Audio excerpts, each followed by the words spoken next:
అందరికీ నమస్తే అండి.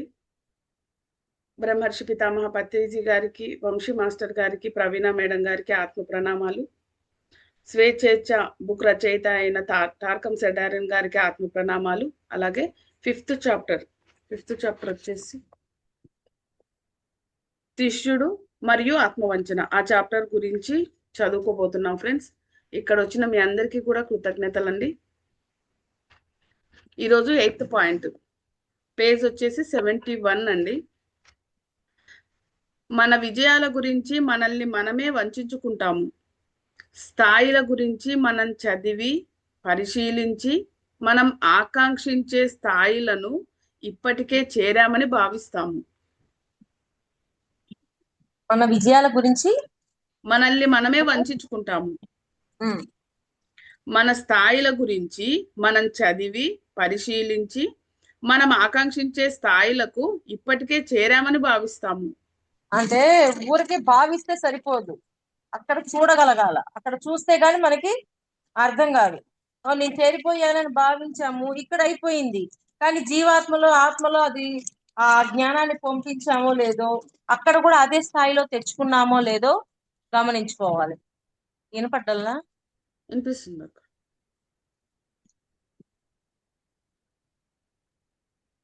ఇది దురాభిమానానికి దారి తీస్తుంది.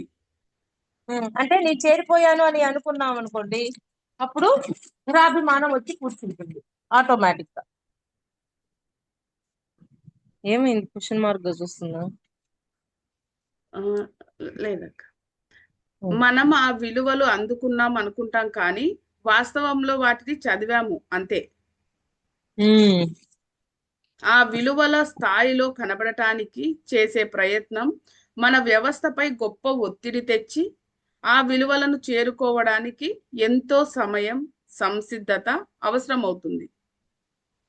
ఎంతో సమయము, సంసిద్ధత అనేది అంటే మనం సంసిద్ధంగా ఉండాలి, టైము పట్టుద్ది, అన్ని జరుగుతాయి అంటున్నారు.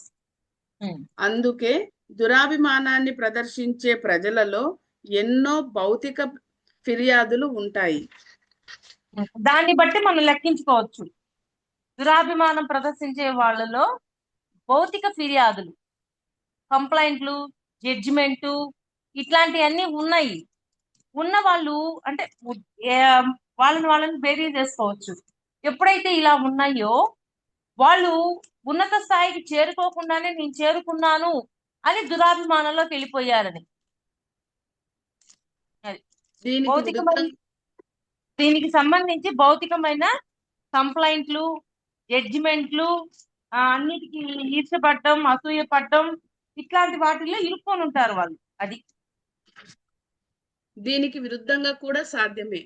తన గురించి ఎప్పుడూ తక్కువగా భావించేవారు కూడా తమ గ్రంథుల పైన, నాడీ కేంద్రాల పైన ఒత్తిడి నిర్మించుకొని ఆరోగ్య సమస్యలకు గురి అవుతారు. అంటే వీళ్ళకి ఎక్కువగా ఆరోగ్య సమస్యలు ఎక్కువగా ఉంటాయి. ఎందుకని? వాళ్ళకి కంప్లైంట్ మైండ్, జడ్జిమెంట్ చేయడం ఇట్లాంటివన్నీ ఈ గుణాలు ఇవన్నీ ఉండటం వల్ల గ్రంథుల మీద అన్నిటి మీద ఎఫెక్ట్ చూపిస్తుంది. కాబట్టి హెల్త్ ఇష్యూస్ ఎక్కువ ఉంటాయి వాళ్ళకి. పరిపూర్ణత మార్గంలో ఎవరైనా తమ వాస్తవ స్థాయిని కనుగొనే ప్రయత్నం చెయ్యాలి. వాళ్ళ వాస్తవ స్థాయి అసలు ఏ విధంగా ఉంది అనేది పూర్తిగా తెలుసుకోవడానికి హాస్టల్ గా మాస్టర్స్ ని కలిసి వాళ్ళ దగ్గర ఏ స్థాయిలో ఉన్నామనేది తెలుసుకోగలగాలి. మనం బేరీ చేసుకున్నప్పుడు దురాభిమానంలోకి వెళ్ళిపోతాం. అందుకని మాస్టర్స్ తో కనెక్ట్ అయ్యి తెలుసుకోవాలి మనం. అది 9వ పాయింట్. మనం మన దివ్య హక్కులను తిరస్కరించటం ద్వారా మనని వంచుకుంటాము. అవి దివ్య హక్కులను తిరస్కరించడం ద్వారా మనల్ని వంచుకుంటాము. ఆ దివ్య హక్కులు ఏమిటంటే శాశ్వతత్వము, సృజనాత్మకత, పరిపూర్ణత కొరకు ఆకాంక్ష. ఎవరైనా తాము క్రమంగా నాశనం అయిపోతాము అన్నట్లు జీవిస్తే అతను తన ఉనికి యొక్క మౌలికతను కల్లోలపరచి అతని సూక్ష్మ వ్యవస్థలో అనేక సంక్లిష్టతలు సృష్టిస్తాడు. మళ్ళీ ఒకసారి ఎవరైనా తాము క్రమంగా నాశనం అయిపోతాము అన్నట్లు జీవిస్తే ఉమ్, అతను తన ఉనికి యొక్క మౌలికతను కల్లోలపరచి అతని సూక్ష్మ వ్యవస్థలో అనేక సంక్లిష్టతలను సృష్టిస్తాడు. ఉమ్. అంటే శాశ్వతత్వాన్ని వీటన్నింటిని తెలుసుకోకపోతే ఎన్నో సంక్లిష్టాలు వస్తాయా రావా? మరి సత్యం తెలిసినప్పుడు ఉండే జీవన విధానానికి, సత్యం తెలియనప్పుడు ఉండే జీవన విధానానికి తేడా ఉందా లేదా? ఉంటున్నా అది మనిషి శాశ్వతత్వపు మనిషి శాశ్వతత్వపు నియమానికి అనుగుణంగా సృష్టించబడ్డాడు కనుక దానికి వ్యతిరేకంగా ఉన్న ఏ ఆలోచన, అనుభూతి, మాట లేక చేత అతని లోపల అలజడిని సృష్టిస్తుంది. మళ్ళీ చదువు. మనిషి శాశ్వతత్వపు నియమానికి అనుగుణంగా సృష్టించబడ్డాడు. శాశ్వతత్వపు నియమము అంటే నేను ఆత్మని, వీటన్నిటికి తగ్గట్టుగా సృష్టించబడ్డాడు. కర్మ సిద్ధాంతం వీటన్నిటికి తగ్గట్లుగా, సత్యానికి తగ్గట్లుగా. కనుక దానికి వ్యతిరేకంగా ఉన్న ఏ ఆలోచన, అనుభూతి, మాట లేక చేతలు అతని లోపల అలజడిని సృష్టిస్తాయి. ఏదైనా సరే అలజడిని సృష్టిస్తాయి. అంటే ఇప్పుడు మానవ సత్యం తెలుసుకున్నప్పుడు, సత్యంలో ఉన్నప్పుడు అలజడి ఉండదు. ఆ సత్యానికి వ్యతిరేకంగా ఉన్నప్పుడు అలజడి ఉంటదా ఉండదా? ఉంటుంది. అది మానవ ఆత్మ యొక్క సంపూర్ణ ఆకాంక్ష మరి గమ్యం సచేతన శాశ్వతత్వాన్ని పొందాలన్నదే. సచేతనంగా పూర్తిగా ఆ శాశ్వతత్వాన్ని పొందాలి అనేది ఆకాంక్ష. దానిని తిరస్కరించడం, దానికి వ్యతిరేకంగా ప్రవర్తించడం అంటే మానవ ఆత్మ యొక్క మౌలిక ఆకాంక్షకు వ్యతిరేకంగా ప్రవర్తించడమే అవుతుంది. అంతే. మానవుని ముఖ్య హక్కు మానవాత్మగా మారాల్సిన కోణంలో ముందుకు వెళ్ళినప్పుడు దానికి వ్యతిరేకంగా ప్రవర్తించినట్టే కదా. అంతే. మానవుని ముఖ్య హక్కు సృజనాత్మకత. ఊహా చిత్రం, ఆలోచన, ఒత్తిడిలతో మీరు ఈ ఆకాంక్షను నిరోధిస్తే మీరు మీ వ్యవస్థను నిలువరిస్తారు. ఏంటి ఊహా చిత్రం, ఆలోచన రెండు ఒత్తిడులతో, ఊహా చిత్రము, ఆలోచన, ఒత్తిడులతో మీరు ఈ ఆకాంక్షను నిరోధిస్తే మీరు మీ వ్యవస్థను నిలవరిస్తారు. అంటే ఆకాంక్ష నిరోధిస్తే మన వ్యవస్థ అంతా ఆగిపోతిగా. ఏ ఆకాంక్ష అంటే సృజనాత్మకత అనే ఆకాంక్షను నిలువరిస్తే, అంటే ఇంకా ఇంకా కొత్తగా జ్ఞానాన్ని తెలుసుకోవాలి, ఇంకా ఆత్మ జ్ఞానాన్ని తెలుసుకోవాలి, ఇంకా కొత్తగా అలాగా ఆ సృజనాత్మకత అనేది లేనప్పుడు నిరోధించబడుతుంది అంటున్నారు. మానవ ఆత్మ సౌందర్యంతో, సృజనాత్మకతతో ప్రకాశించాలనుకుంటుంది. కానీ మనుషులు తమ హక్కులను పట్టించుకోకుండా వినాశకర కార్యకలాపాలు, జడత్వం, తిరస్కారాలలో మునిగి తేలుతారు. మానవ ఆత్మ సౌందర్యంతో, సృజనాత్మకతతో ప్రకాశించాలి అని అనుకుంటుంది. కానీ మనుషులు తమ హక్కులను పట్టించుకోకుండా వినాశకర కార్యకలాపాలు, జడత్వము, తిరస్కారాలలో మునిగి తేలుతారు. మరి వీటన్నిటిలో మునిగిపోతారు తప్ప దాన్ని తెలుసుకోలేకపోతారు కదా. దాన్ని తెలుసుకోకపోతే వీటిలో మునిగిపోతారు ఆటోమేటిక్ గా. సృజనాత్మక శక్తులు వ్యక్తీకరించబడకపోతే అవి నిలిపి ఉంచుకున్న వారిని కాల్చేస్తాయి. ఆ శక్తుల్ని మనం పెంచుకుంటూ ఉండాలా. ఆ పెంచుకుంటూ ఉంటే ఓకే, లేకపోతే ఆటోమేటిక్ గా ఆగిపోతుంది అక్కడికి, అది ముందుకు పోలేదు. ఆ సృజనాత్మకత శక్తిని ఎప్పుడూ పెంచుకుంటూ ఉండాలి. వ్యక్తీకరించబడకపోతే అంటే ఏదైతే తెలుసుకున్నామో ఇంతాక దాన్ని బయటికి ప్రదర్శించకపోతే, అంతే, ప్రదర్శించకపోతే లోపల కుళ్ళిపోతుంది. పరిపూర్ణతకై ఆకాంక్ష అనేది మనిషికి ఇవ్వబడిన ముఖ్యమైన వరం. పరిపూర్ణత్వం సాధించాలి అనేది ప్రతి ఒక్కరికి ఇవ్వబడ్డ వరం. అది దానిని సాధించటానికి మానవ ఆత్మలో స్థిరమైన శక్తి ఉంది. ఏ వినాశకర ఆలోచన గాని, తిరోగమన చర్య గాని, ప్రణాళిక గాని ఆచరించడం ఈ ఆకాంక్షను తిరస్కరించటమే. వినాశకర ఆలోచన గాని, తిరోగమన చర్యని గాని, ప్రణాళిక గాని ఆచరించటం ఈ ఆకాంక్షను తిరస్కరించటమే. అంటే తిరోగమనం ఇవన్నీ ఎప్పుడైతే పొందుతామో ఈ ఆకాంక్షని ఆపేసిన వాళ్ళమే అవుతాం.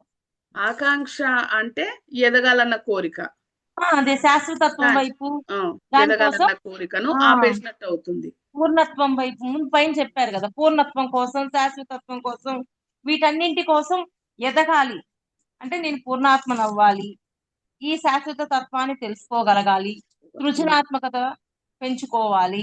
ఇవన్నీ ఏమీ లేకపోతే, ఈ ఆకాంక్షలు ఏమీ లేకపోతే అక్కడికి ఆగిపోతాం. ఈ ఆకాంక్ష మానవ ఆత్మ నుంచి విశ్వ హృదయానికి ప్రవహించే అయస్కాంతం వంటిది. ఆ ప్రవాహం కల్లోలానికి గురి అయితే మానవ ప్రకృతిలో అనేక వక్రీకరణలు కనిపిస్తాయి. ఆ కల్లోలం గురి అయితే, ఆ ప్రవాహము కల్లోలానికి గురి అయితే మానవ ప్రకృతిలో అనేక వక్రీకరణలు కనిపిస్తాయి. అంతే కదా. అంటే వాటిని సాధించడం కోసం వెళ్తే ఓకే, వాటిని సాధించకుండా ఉన్నాము అంటే అవి మళ్ళీ మన లోపల వ్యతిరేకంగా ఫామ్ అవుతాయి.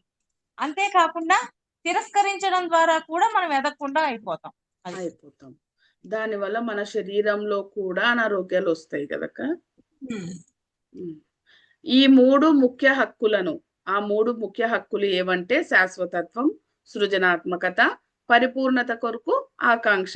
ఈ మూడు ముఖ్య హక్కులను ఉల్లంఘించటం మీ ఆత్మను తిరస్కరించడమే అవుతుంది. మీ ఆత్మను తిరస్కరించినప్పుడు మీరు ఇక ఎంత మాత్రం వాస్తవంగా జీవించి ఉండరు. మీరొక శవము. అంటే ఆత్మను తిరస్కరించడం వల్ల మన ఆత్మ మనల్ని ఏ పని మీద, ఏ అనుభవాల కోసం పంపించిందో ఆ అనుభవ జ్ఞానాన్ని పొందలేం కదా. ఇంకా ఈ కనెక్టివిటీ పోతే శవంతో సమానం అని చెప్పేస్తున్నారు. మరి ఎంత ఘోరంగా ఉందో చూడండి. మన ఆత్మతో మనం కనెక్టివిటీ కోల్పోకుండా మనం చూసుకోగలగాలి. ఈ మూడు హక్కులకు అంటిపెట్టుకొని ఉండడం మిమ్మల్ని మీ మానవ దైవగమ్యాలకు చేరుస్తుంది.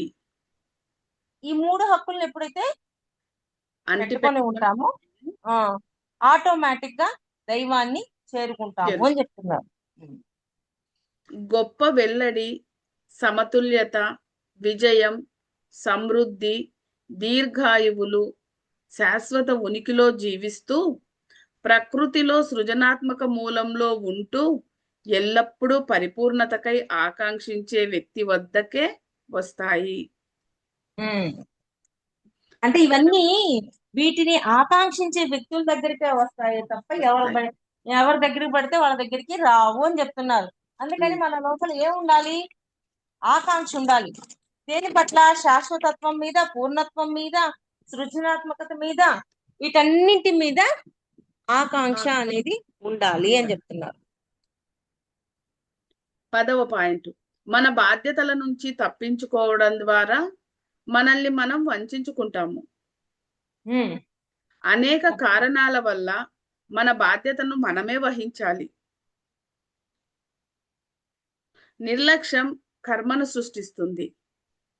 తరువాత దానికి మనం బలవంతంగా భారీ మూల్యం చెల్లించవలసి వస్తుంది.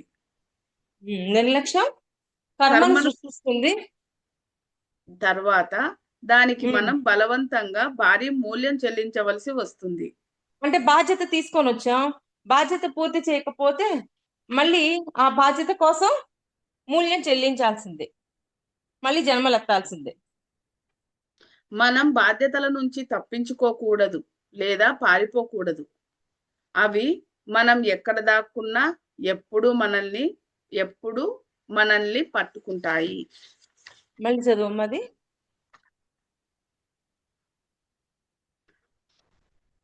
అవి మనము బాధ్యతల నుంచి తప్పించుకోకూడదు లేదా పారిపోకూడదు.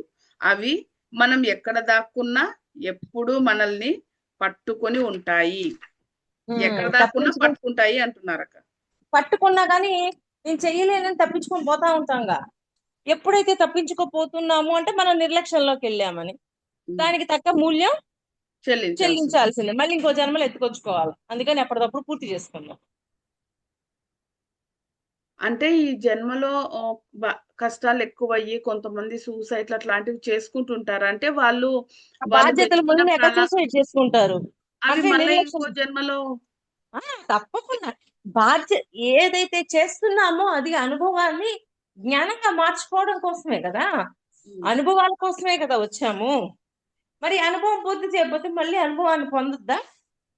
అవునక్క, ఈ జన్మలోన అవన్నీ అనుభవించడమే గొప్ప. అంటే ఆ అనుభవాలు పూర్తి చేయడం కోసం ఒక బాధ్యతగా తెచ్చుకుంటున్నాం భూమి మీదకి. అది బాధ్యత మన ధర్మం. అది ఆత్మ నుంచి మీకు ఇవ్వబడిన, మీరు పునర్జన్మ ప్రక్రియలో సూక్ష్మ లోకాల నుంచి వచ్చేటప్పుడు మీతో అంగీకరించబడింది. సూక్ష్మ లోకాల్లో నుంచి జన్మ తీసుకునేటప్పుడు మనము అంగీకరించి తీసుకొచ్చుకున్నాం. మనం తీసుకొచ్చుకున్నవే అని.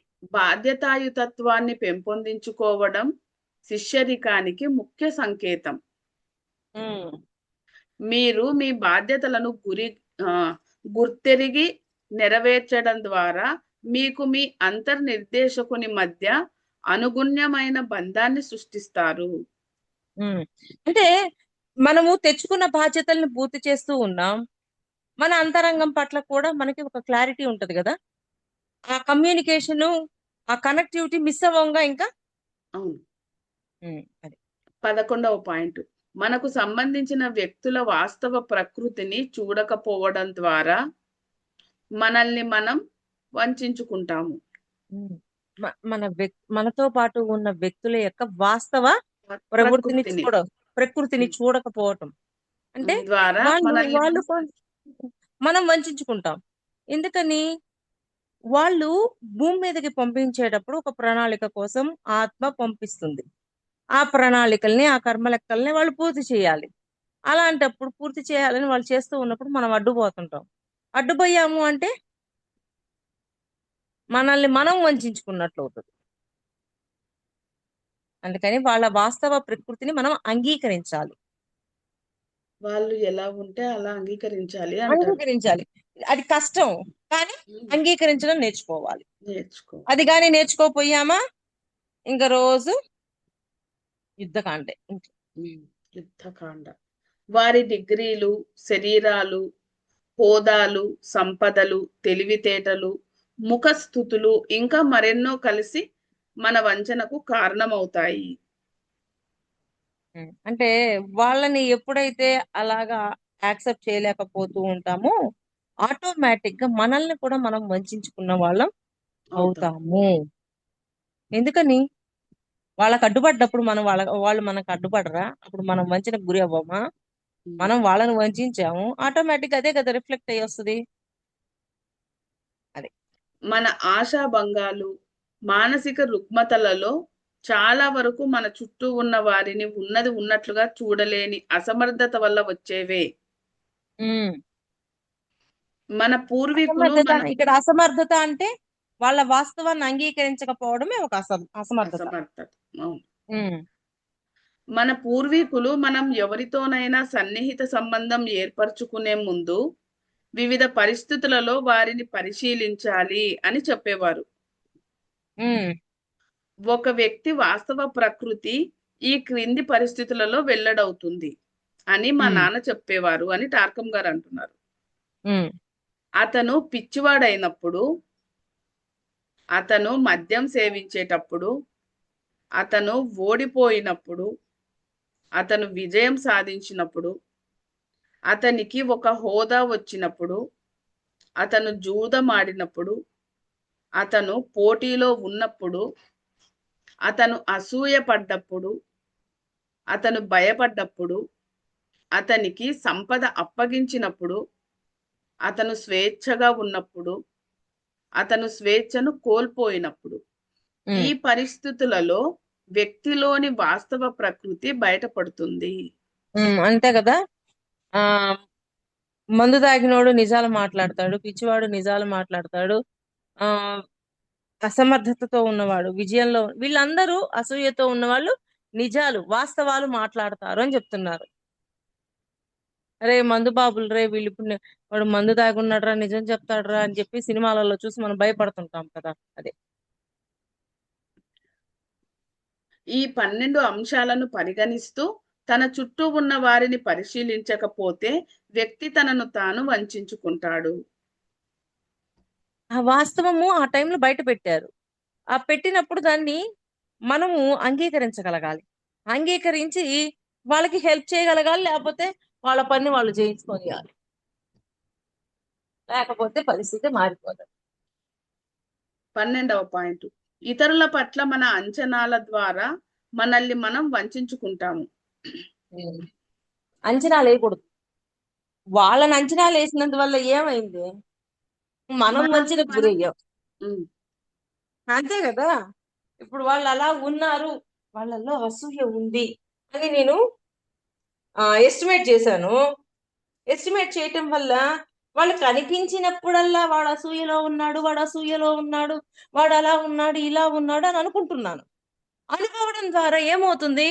అది మనమై కూర్చుంటాం. అప్పుడు మనల్ని మనం వంచుకున్నట్టే కదా.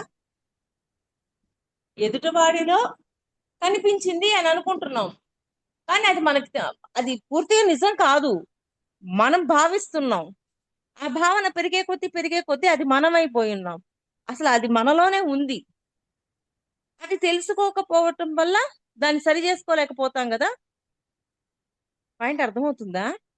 ఎదుటి వారిలో ఎదుటవాడిలో ఏదైతే అసూయ చూసాంరా, అసూయ చూసినప్పుడు ఆ అసూయ మనలోనే ఉంది, దాన్ని గుర్తించలేకపోతున్నాం. ఎదుటివాడిలో ఉంది, వాడు మార్చుకోలేదు, వాడు అలా ఉన్నాడు, వాడు ఇలా ఉన్నాడు అని అంటున్నాం. అనడం ద్వారా ఏమవుతుంది? మనలో ఉన్న మార్చుకోవాల్సిన టైంని వేస్ట్ చేసుకుంటున్నాం. వేస్ట్ చేసుకోవడం ద్వారా మనల్ని మనం వంచుకుంటున్నాం. అప్పుడు పాయింట్ అర్థమవుతుందా? మనల్ని మనం ఎలా వంచుకుంటున్నాము అని ఒకవేళ కనిపించింది, అది వాళ్ళలో ఉందా మనలో ఉందా మనం చెక్ చేసుకోవాలి. వాళ్ళలో ఉంటే వదిలే, మనకు సంబంధం లేదు. ఒకవేళ మనలో ఉంటే మనలో ఉన్న దాన్ని మార్చుకునే అవకాశాన్ని కోల్పోతామా లేదా? కోల్పోతాయి. ఎదుటివాడిలో ఇలా ఉన్నావు అనే ముందు మనలో ఎలా ఉందో మనం చూసుకోవాలి. అది అంచనాల వల్ల అనేక స్నేహాలు విచ్ఛిన్నమవుతాయి. అంచనాలు మన పట్ల మన నమ్మకాన్ని బలహీనపరిచి వాటిని పూర్తి చెయ్యనప్పుడు మన ఉనికికి భంగం వాటిల్ల చేస్తాయి. పైలేం చదువుమా. అంచనాల వల్ల అనేక స్నేహాలు విచ్ఛిన్నమవుతాయి. మరి అంచనాలు వేయటం వల్లే కదా వాడు నన్ను అలా విమర్శించాడు, వాడు నన్ను అలా అన్నాడు, ఇలా అన్నాడని మనం అంచనాలు వేస్తున్నాం. వాళ్ళు అన్నారో లేదో కూడా తెలియదు, మనకు మనం ఊహించి అంచనాలు వేస్తున్నాం. అప్పుడు మనకి వాళ్ళకి మధ్యలో స్నేహం ఉంటుందా? స్నేహం ఉండదు కదా. అది అంచనాలు మన పట్ల మన నమ్మకాన్ని బలహీనపరిచి వాటిని పూర్తి చెయ్యనప్పుడు మన ఉనికికి భంగం వాటిల్ల చేస్తాయి. మళ్ళీ చదువుమలైన. అంచనాలు మన పట్ల మన నమ్మకాన్ని బలహీనపరిచి వాటిని పూర్తి చేయనప్పుడు మన ఉనికికి భంగం వాటిల్ల చేస్తాయి. మరి వాటి వల్ల నష్టం ఎవరికి? మనకే గనక. మనకే. అంచనాల వల్ల ఎదుటోడికి ఏం నష్టం లేదు, అంచనాల వల్ల మనకే నష్టం. మనం అంత అంచనా వేసినప్పుడు మన నమ్మకాన్ని మనమే బలహీనపరుచుకున్నట్లే కదా. అది ఒకవేళ కాకపోతే బలహీనపరుచుకోవటం వల్ల స్నేహం దెబ్బతింటది, మనం వంచబడతాం. ఒక వ్యక్తి తన మరి బాహ్య వనరులను నమ్మటం ద్వారా వంచన నుండి తప్పించుకోవచ్చు. ఒక వ్యక్తి తన లేదా మరి బాహ్య వనరులను నమ్మటం ద్వారా వంచన నుండి తప్పించుకోవచ్చు. అంటే వంచన కాకుండా ఉండాలి అంటే అది మనలో ఉందేమోనని చెక్ చేసుకొని చూసుకోవడం ద్వారా వంచనలోకి పోం కదా, ఉమ్. అది చెప్తున్నారు. అప్పుడు మనం జీవి వంచనకి ఎలా గురి అవుతాం? ఓహో ఇది నాలోనే ఉందా, సరి చేసుకుందాంలే అని ఆలోచిస్తామా, ఆలోచించమా? అప్పుడు మనల్ని మనం సరి చేసుకోవడం ద్వారా మనం ముందుకెళ్తాం కదా, వంచనలోకి వెళ్ళలేం కదా. లేకపోతే మనం వంచనలోకి వెళ్తున్నామా లేదా? అది.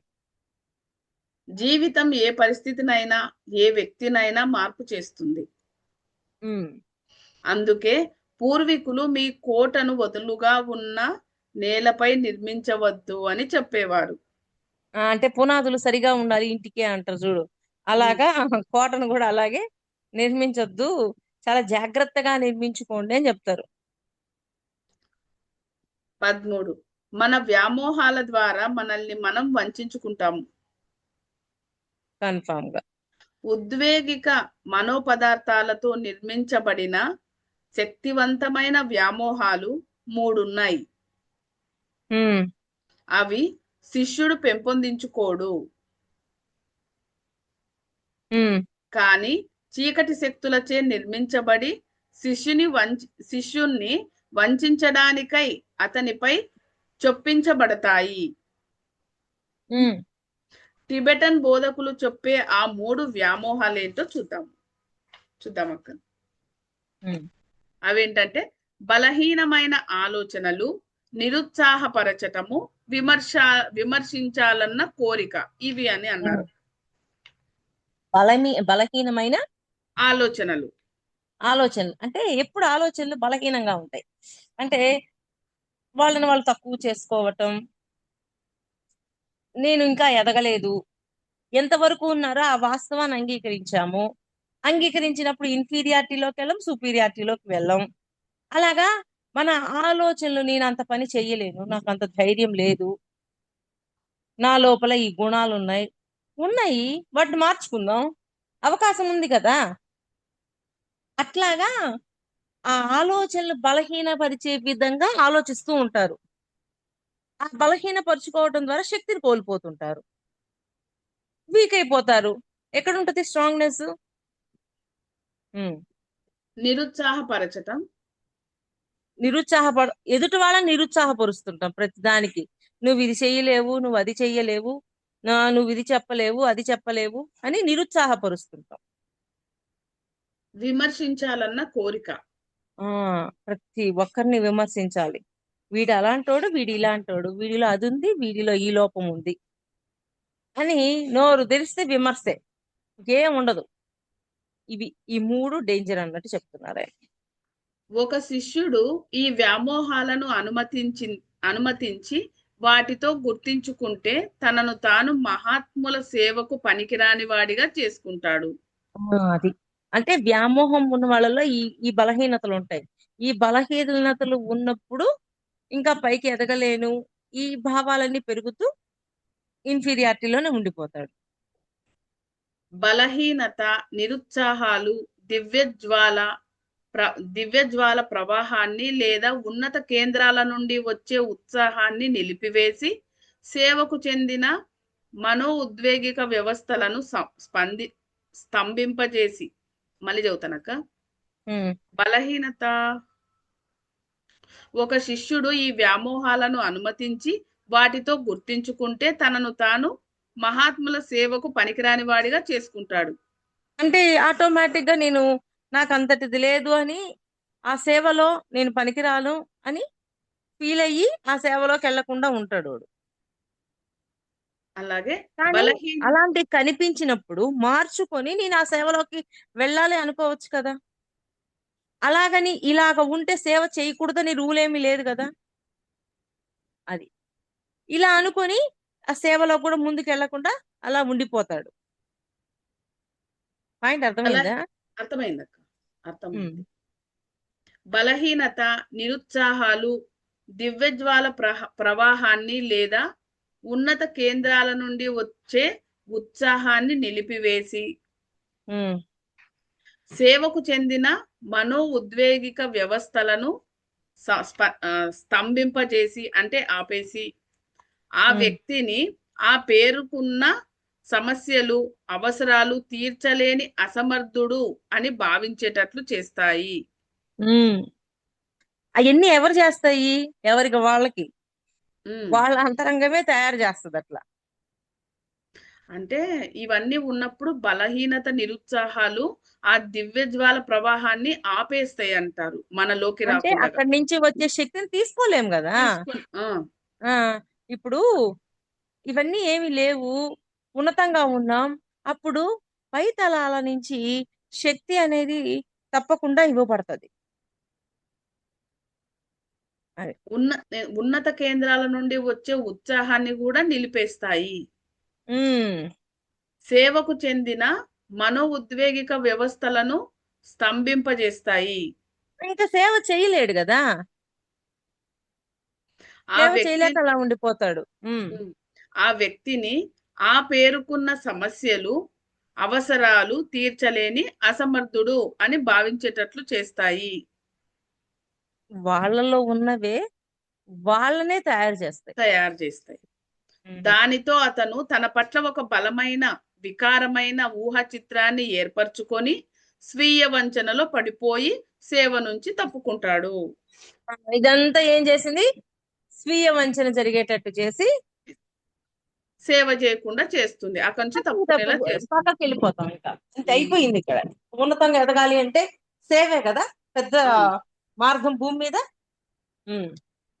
స్వీయ విమర్శ మనోవిక మనోవినాశకర రూపాన్ని దర్శిస్తుంది. ఉమ్. స్వీయ విమర్శ మరో వినాశకర రూపాన్ని దర్శిస్తుంది. వినాశకర రూపమే, మన లోపల ఉన్న ఆ వినాశకర రూపాన్ని మనమే దర్శిస్తాం. దర్శిస్తాం. అతను మిగిలిన కాంతి సేవకులను నిరుత్సాహపరిచి వారి పట్ల వారికి ఒక సరికాని ఊహ చిత్రాన్ని ఏర్పరుస్తాడు. మిగిలిన వాళ్ళ పట్ల మన, అంటే మిగిలిన వాళ్ళకి మన మీద ఒక ఊహా రూపం తయారవుతుంది. లేదా వారి పట్ల కోపము, భయము ప్రదర్శించి వారి సమయాన్ని, శక్తిని వృధా చేస్తాడు. అంటే మనమన్నా నష్టపోతాం, ఎదుట వాడినన్నా నష్టపరిచేటట్టు చేస్తాం. శిష్యుల ఆరాలలో ఆ విధమైన వ్యామోహాలను ప్రవేశపెట్టడంలో చీకటి శక్తులు సఫలీకృతమవుతాయి. ఇప్పుడు ఎప్పుడైతే మనం ఇలాగ ఉన్నామో చీకటి శక్తులు మనల్ని ఎక్కువగా ఇంకా ఇంకా ఇంకా కుంగిపోయేటట్లు చేస్తాయి. ఈ మూడింటి వెనుక మరో వ్యామోహం కూడా ఉంది. అది శిష్యుని యొక్క అధినేత నుండి వచ్చే సూచనలు. శిష్యుని యొక్క అధినేత నుంచి వచ్చే సూచనలు. ఆ సూచనలు మిస్ అయిపోతాడు. అది అది ఒక్క చీకటి నిమిషము పాజ్ లో.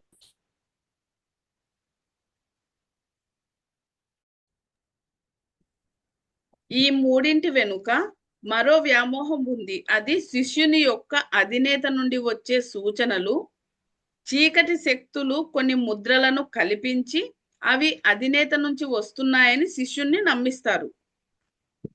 అంటే చీకటి శక్తుల నుంచి కూడా మెసేజ్లు వస్తుంటాయి. అందుకని మనకి ఎంత అవగాహన ఉండాలి అంటే ఇది అధినేత నుంచి వచ్చిందా, చీకటి శక్తుల నుంచి వచ్చిందా అనేది మనం గుర్తించగలగాలి.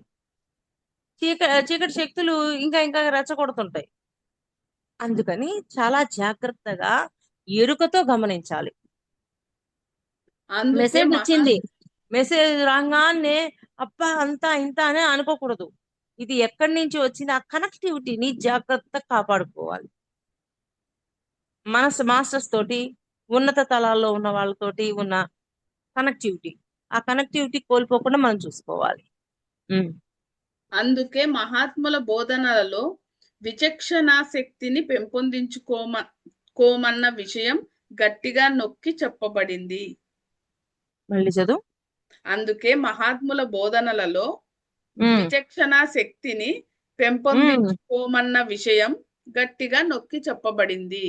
అందుకే ఎక్కడి నుంచి వచ్చింది అని గ్రహించగలగడమే విచక్షణా శక్తి. ఆ విచక్షణా ఖడ్గాన్ని బాగా ఉపయోగించుకోవాలి. అది బాగా ఉపయోగించి అది కరెక్ట్ గా క్యాచ్ చేస్తే ఎక్కడి నుంచి వచ్చిందని మనం ఎరుకతో తెలుసుకోగలుగుతాం. విచక్షణ శక్తితో శిష్యుడు తనపై ప్రసరించబడిన వ్యామోహాలను ఎదుర్కొనగలుగుతాడు. ఉమ్ అంటే విచక్షణ శక్తి ఉందనుకో, ఇది మాస్టర్ నుంచి వచ్చిందా, చీకటి శక్తుల నుంచి వచ్చిందా అని తెలుసుకోగలుగుతాడు బాగా. అదే విచక్షణ శక్తి లేదనుకో తెలుసుకోలేడు. అధినేత ఇప్పుడు స్వరం చదువు చదువు. అధినేత స్వరం శక్తిని, ధైర్యాన్ని, ఆకాంక్షను, ఉత్సాహాన్ని మేల్కొల్పుతుంది. అధినేత స్వరం ఉమ్ అధినేత స్వరం శక్తిని, ధైర్యాన్ని, ఆకాంక్షను, ఉత్సాహాన్ని మేల్కొల్పుతుంది. ఆ ఇక్కడ అర్థమైందా? అధినేత నుంచి వచ్చిన మెసేజ్ అనుకో అసలు ఒక్కొక్కసారి మనం నిద్ర లేసేటప్పటికి ఎంత ఉత్సాహంగా లేస్తాం. అంటే ఒక మాస్టర్ ని కలిసి ఒకటి చక్కగా కావాల్సిన జ్ఞానాన్ని తీసుకొని వచ్చాం కాబట్టి అలా ఉన్నాం. అసలు ఉత్సాహంగా ఉంటది, లోపల ఏదో ఎనర్జెటిక్ గా ఉంటది. అసలు ఆ రోజంతా ఆనందం, ఒక తదాత్మ్యంలో ఉంటామా. దాన్ని బట్టి మనం అర్థం చేసుకోవచ్చు అధినేత నుంచి వచ్చింది ఈ మెసేజ్ అని. బోధకుడు మీ మనస్సును మీలోని, ఇతరులలోని అనుకూల లక్షణాల వైపు మళ్లిస్తాడు. ఉమ్ ఆయన కాంతిలోను, ఆయన స్వరపు కాంతిలోను మీరు మీలో సృష్టించుకున్న నిరోధాలన్నింటినీ చూడగలరు. అంటే ఆయన మాటల్లో మీకు అర్థమైపోతూ ఉంటది. ఇప్పుడు చూడు, క్లాస్ చెప్తున్నప్పుడు ఈ రోజు మాకు కావాల్సినవన్నీ వచ్చినాయి అని అనిపిస్తుంటది. అదే. ఉమ్ ఆ కాంతి మీ హృదయం నుంచి ప్రవహించే ఆకాంక్షలను, అభిలాషలను ప్రవహింపజేస్తుంది. ఏంటేంటి? ఆ కాంతి మీ హృదయం నుంచి ప్రవహించే ఆకాంక్షలను, అభిలాషలను ప్రవహింపజేస్తుంది. మన హృదయం నుంచి వచ్చేదే మనకి తెలియజేస్తుంది. చీకటి శక్తులు ప్రవహించే మరొక వ్యామోహం చీకటి మేఘం. ఉమ్ ఇది సూక్ష్మ పదార్థంలో నిర్మించబడి శిష్యుడిని గట్టి పొగమంచు లాగానో లేక చీకటి మేఘం లాగానో చుట్టుముడుతుంది. మళ్ళీ చదువుమా. చీకటి శక్తులు ప్రసరించే మరొక వ్యామోహము చీకటి మేఘం. ఉమ్ ఇది సూక్ష్మ పదార్థంతో నిర్మించబడి శిష్యుడిని గట్టి పొగమంచు లాగానో లేక చీకటి మేఘం లాగానో చుట్టుముడుతుంది. అంటే కనీసం అవి విచక్షణతో ఆలోచించటం ద్వారా ఏది ఏది అని తెలుసుకొని దాన్ని కరిగించుకోవచ్చు. కానీ ఇది స్ట్రాంగ్ గా తయారైపోయి ఉంటుంది. దీన్ని కరిగించడానికి చాలా టైం పడుతుంది. పాయింట్ అర్థమైందా? అర్థమైంది. అంటే అంత స్ట్రాంగ్ గా లోపల ఉండిపోయింది అది. దాన్ని దాటడానికి కొంచెం టైం పడుతుంది. మళ్ళీ చదువురా లైన్ మళ్ళీ. చీకటి శక్తులు ప్రవహించే మరొక వ్యామోహం చీకటి మేఘము. చీకటి మేఘం. ఇది సూక్ష్మ పదార్థంతో నిర్మించబడి శిష్యుడిని గట్టి పొగమంచు లాగానో లేక చీకటి మేఘం లాగానో చుట్టుముట్టేస్తుంది. దానితో శిష్యుని మనస్సులో నన్ను ఎవరూ మెచ్చుకోవటం లేదు, నా కష్టాన్ని ఎవ్వరూ గుర్తించరు, నేను చేసే పనులతో ఎవ్వరూ తమ జీవితాన్ని మార్చుకోరు, నాతో బంధంలోకి వచ్చిన వారందరూ మునుపటిలాగానే ఉన్నారు లేదా ఇంకా చెడ్డగా మారారు, వివేక బోధకులు లేదా సమూహ నాయకులు నా సహకారాన్ని ఎప్పుడూ నొక్కి చెప్పలేదు వంటి భావనలు ఏర్పడతాయి. మళ్ళీ చదవమంటారా? ఒక నిదానంగా చదువు. రెండు పదాలు చాలా ఇంపార్టెంట్. చదువు. చీకటి శక్తులు ప్రవహించే మరొక వ్యామోహమేమో చీకటి మేఘం. ఇది చీకటి మేఘం. చీకటి మేఘం ఇది సూక్ష్మ పదార్థంతో నిర్మించబడి శిష్యుడిని ఒక పొగమంచు లాగానో లేక చీకటి మేఘం లాగానో చుట్టుముడుతుంది. అంటే శిష్యుడిని ఒక మేఘం అనగానే ఎంత దట్టంగా ఉంటది, అలాగే స్ట్రాంగ్ గా ఉంటది అనమాట. శిష్యుడి చుట్టూ ఇది ఉండిపోయి ఉంటది. దానితో అలా చుట్టుముట్టడం వల్ల శిష్యుని మనస్సులో ఏమనిపిస్తూ ఉంటుంది? నన్ను ఎవ్వరూ మెచ్చుకోవటం లేదు, నా కష్టాన్ని ఎవ్వరూ గుర్తించరు, అంటే నన్ను ఎవరు మెచ్చుకోవట్లేదు అనే భావన పెరిగిద్ది. ఈ మామూలుగా టార్కం గారు బుక్స్ చదివేటప్పుడు ఆయన ఒక మాట అంటారు, పొగడ్త కోసం కూడా చూడొద్దు అని అంటారు. ఒక రకంగా ఇక్కడ ఆ పొగడ్త కోసం చూడకపోతే ముందుకెళ్ళొచ్చు. ఆటోమేటిక్ గా పొగడ్త కోసం చూసినప్పుడు ఈ మేఘం ఏం చేస్తుంది, ఈ చుట్టూ ఉన్నది ఆ పొగడ్తని కోసం ఆశిస్తూ, అయ్యో నన్ను ఎవ్వరు పొగడ్డం లేదే, నన్ను ఏంటి నేను చేసిన పని ఎవరు వినడం లేదే, నేను చెప్తుంది వినడం లేదే, ఇట్లాంటి భావాల్లోకి వెళ్ళిపోతూ ఉంటారు ఆటోమేటిక్ గా. నా కష్టాన్ని ఎవ్వరూ గుర్తించరు.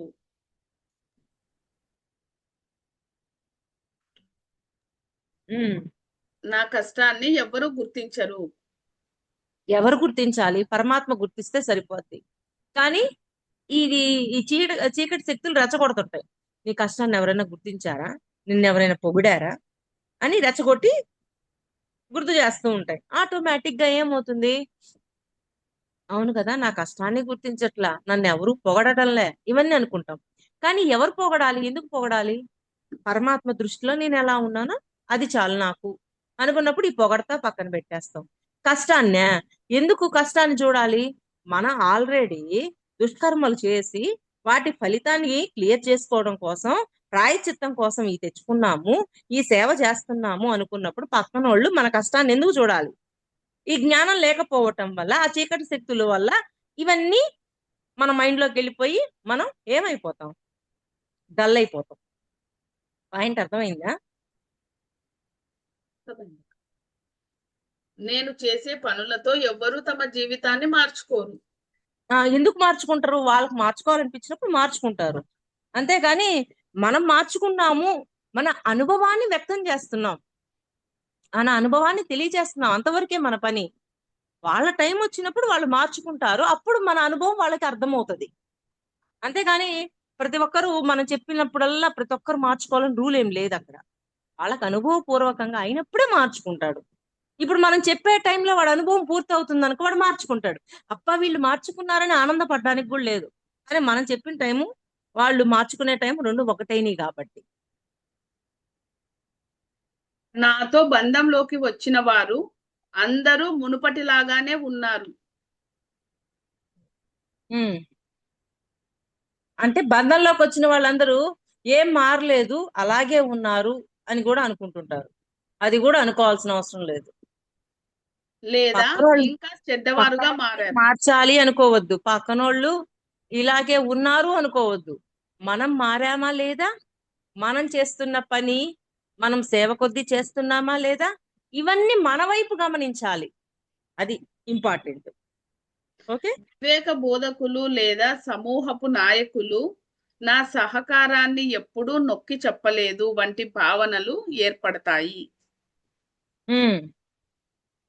కొన్నిసార్లు ఈ రణఘోణ ధ్వని అంతా శిష్యుని మనసులో నిరంతరాయంగా మ్రోగి అతని ఆశలను చెల్లాచెదురు చేసి దర్శనంపై చీకటి కమ్ముతుంది. అంతే. ఇవన్నీ ఎక్స్పెక్టేషన్స్ పెరిగి ఎన్ని చేసేసరికి ఏమైంది, ముందుకు పోవాలన్న కోరిక పడిపోయింది, అన్ని పడిపోతాయి. అందుకే ఎంత జాగ్రత్తగా ఉండాలో. ఆ చీకటి శక్తులు మేఘంలాగా కమ్మున్నప్పుడు అక్కడ నుంచి విచక్షణతో ఆలోచించి వాటి నుంచి మనం బయటకు వచ్చేయాలి. అంటే ఆ మెసేజ్లు కూడా ఊరకే ఆ ఎక్కడి నుంచి వస్తున్నాయి అనే విచక్షణ శక్తిని మనం పెంచుకోవాలి. ఇది ఒక మాస్టర్ నుంచి వస్తుందా, చీకటి శక్తి నుంచి వస్తుందా?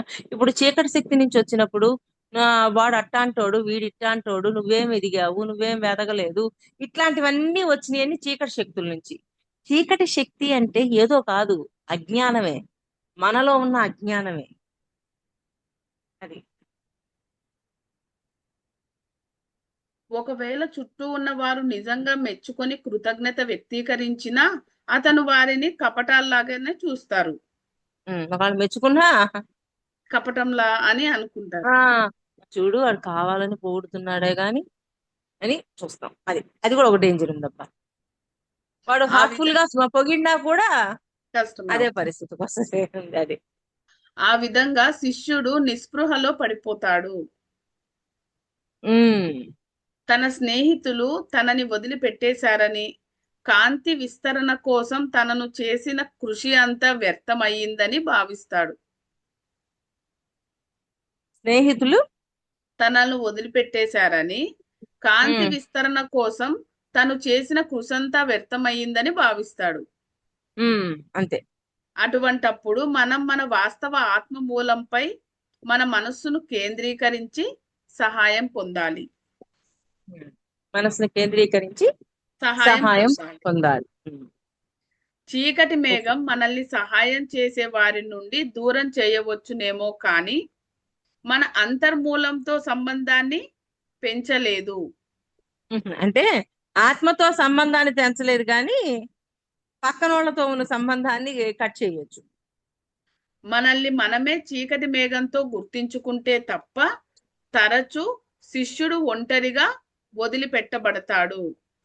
అంటే ఆ చీకటి మేఘం అనేది కూడా నాలోనే ఉంది అని గుర్తించి, ఓహో అవునా, ఈ చీకటి మేఘాన్ని నేనే తరిమేయాలి అని ఎప్పుడైతే అవగాహన అవుతుందో అప్పుడు శిష్యుడు నువ్వు ఎదుగుపోరా అని చెప్పి గ్రూప్ పంపిస్తాడు. పాయింట్ అర్థమైందా? అర్థమైంది. ఉమ్, దాంతో పోరాట పటిమ పెంపొంది పోరాట ఉమ్, శక్తి మేల్కొని యోధినిగా తయారవుతాడు. అంతే. ఈ ఆత్మ యోధులు నాటిన బీజాలు అనేక ఆత్మలలో అనేక ప్రదేశాలలో వెదజల్లబడి నెమ్మదిగా మొలకెత్తి పుష్పించి ఫలించి కాలక్రమంలో శాశ్వతం వరకు నిలిచి ఉంటాయి. ఉమ్, ఇవన్నీ ఎక్కడికి వెళ్ళవు, మూలంలోకి వెళ్ళి చక్కగా శాశ్వతంగా ఉండిపోతాయి మనలో. మాధవి ఎంతవరకు చాలు అన్నా. ఇంకొక పాయింట్, ఆత్మయోధుడు తన వ్యామోహాలను అధిగమిస్తే తన వాస్తవ ఆత్మ సంపూర్ణ సౌందర్యం పరిమళాలతో వచ్చిన భూములపై ప్రకాశించటం చూస్తాడు. అంతే కదా, అవన్నీ అంగీకరించడంతో చక్కగా ఆత్మ కూడా ఉన్నతంగా ఎదుగుతుందిగా.